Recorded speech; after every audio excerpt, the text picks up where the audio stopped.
Данный видеоролик не преследует цели задеть или оскорбить чьи-либо чувства. Ролик был создан исключительно в образовательных и познавательных целях. Берегите себя.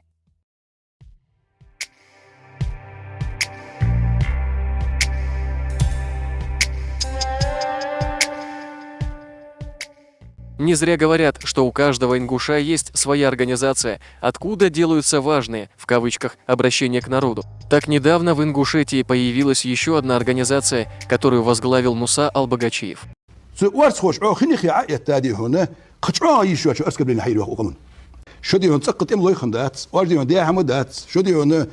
Как и ожидалось, в этой обращении, которое длилось больше часа, было очень много странного и непонятного. Так Муса начал возмущаться словам арскоевцев, которые больше года назад сказали, казалось бы, всем очевидные вещи, что ингуши никогда в своей истории не участвовали в сражениях за Кавказ и за свободу.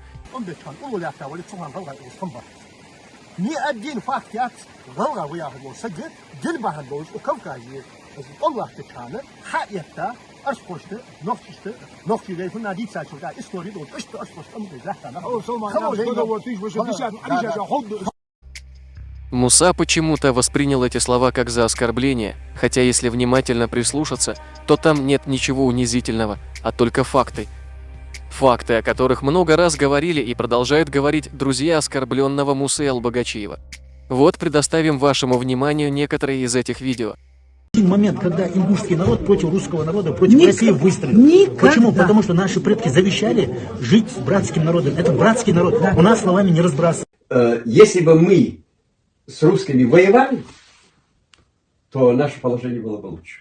Поэтому вот такая вот присяга. И ингуши в Кавказской войне не участвовали. Весь Кавказ знает, что ингуши не участвовали в борьбе против колонизаторов и экспансии царской России на кавказские земли, а вместо этого добровольно легли под сапог царя. Очевидные факты, и пусть никто не обижается, когда мы говорим правду.